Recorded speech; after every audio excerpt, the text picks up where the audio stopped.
Hi, welcome to the video. A little faster. Okay, so that's what Jason Berry calls the intervallic arpeggio. This stuff comes from this handout from a private lesson. I did not take the lesson myself. I got a photocopy of this. I was lucky enough to see him live with Cacophony, so I have been a fan for many years. That was the first line. I'm going to break all this down and explain it and show it slow and everything, so don't worry about that. I'm going to go and play the second line.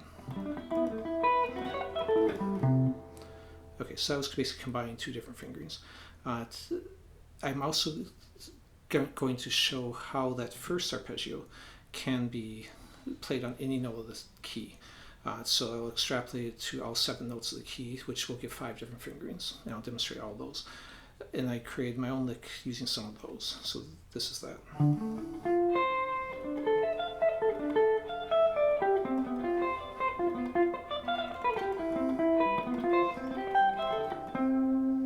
Okay, so now let's go ahead and start breaking this down. So the intervallic arpeggio, what he's referring to, I believe, again, I'm just based on this one thing, is that he's going in different intervals. Normally you have it thirds for arpeggio. So if you stack a major arpeggio, it's a third up to a third, another third up to fifth, another third up to seventh, another third up to ninth. And that's actually what arpeggio he's playing, is a major 9. But instead of going in thirds, he takes, it goes straight to a fifth, then goes another fifth. So he builds them on fifths and goes from the 5 to a 9. Then he had skipped the 3 to a 7, which is also a fifth. So in the second octave, he hits the major third and the major 7. So it's all fifths, other than the switching from the 9 to the third. And in the second octave, he comes back to the C again, so solid C major. Does the same thing, 2 fifths, then going up to this next note, and you would do another fifth at that point, or you could. This is the same first 4 notes, but he runs all strings. So at that point, he just comes back down. Okay, so let's take that same idea and move it through the key. So if I go to the B Locrian scale, in this position, it's a minor, would be a minor chord. It's got flat 5 and a flat 9. So I'm going to go 1 to flat 5 to flat 9, minor third, minor 7. Then go back to the octave on the B. Now this is the flat 5, flat 9, and the third. It doesn't have a 7 in the second octave. And I would definitely recommend taking these octaves separately and practicing them, because a lot of times you can create licks from either one of them. You don't have to run through the whole thing. Alright. So that would be the B minor 7, flat 5, flat 9. Now if we move back to A minor, it just is straight A minor 9. So first octave. You can see the finger is a little bit different, because in the major one we went here, because it's minor, it's 1 fret back, because that's the third. We go back to G. This would be a dominant, so it's got a flat 7 in it, so it's just a G9 instead of a major. And that comes into play right here. So instead of reaching forward for this, which would be a major 7th, it goes to the flat 7. And then the second octave is the same, because again there's no 7th in the second octave. And then we're going to go back to F. This finger will be identical to the C, because it's just a major 9 again. We'll jump up here to where we had left off, and this would be a D minor 9.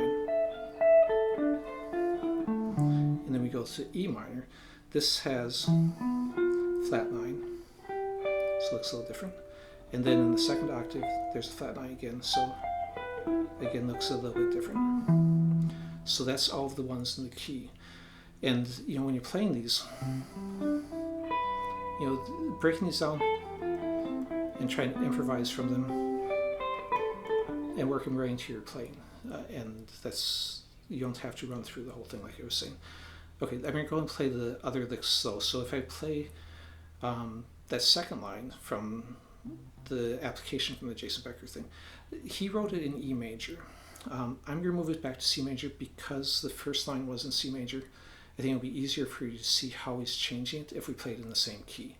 But if you're comfortable with both keys, I will show that tab, and I'll show in both my own tab in the C major and his in the E major. So go ahead and play it in whichever you prefer. But if you're not as comfortable with the E major, just play in C major. It's the same thing, just move back a few frets.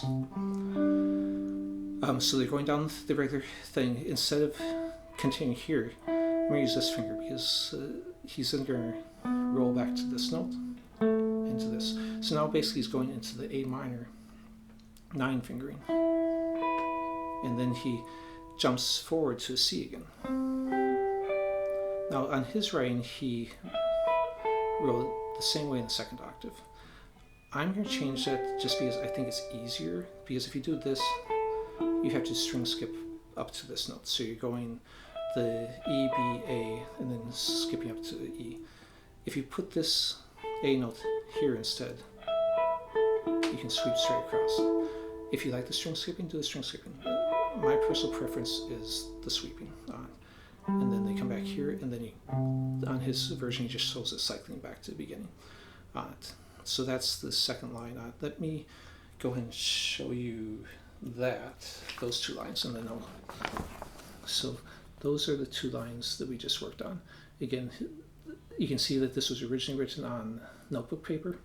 That was a common thing back in that time period because tab paper wasn't actually that easy. And you can kind of see down here, Jason Becker. And you can try some other licks. Right now I'm only going to focus on these 2 if you want. And maybe I'll do, if you want me to, I can do a video later on some of the other ones. But yeah, when I was playing back in that time period, it was sometimes hard to find tab paper. You'd find manuscript paper. So I used to write in between the lines of manuscript paper because it just wasn't that easy to find tab paper. It wasn't as common as it is nowadays. Okay, now I'll show my lick. Actually, I'll go ahead and show my lick slower, and then I'll show the tab for everything. So I'm just playing the D minor position. Then I just repeat this, and then I shift back to the C major. Then I shift back to the B minor 7, flat 5, flat 9. Go through that, and the second time through, I just run that scale run, and then go into C major arpeggio here, and then the B minor flat 5, the C major, and then to end it, I actually go into a regular arpeggio, just top part of it like an A minor, but instead of taking it all the way back to the root of the A, I end it on the C. Okay, so here's a tab for all of that. So you have the first line of the Jason Becker lick. Then the next 2 lines are the arpeggios in all positions in the key. Then you have that second lick of Jason's, and then at the bottom you have that lick that I just played of mine. So I hope you guys like this. Please, if you do like it, subscribe. That tells me that to make more content of this type. And I'll see you next time. Thanks.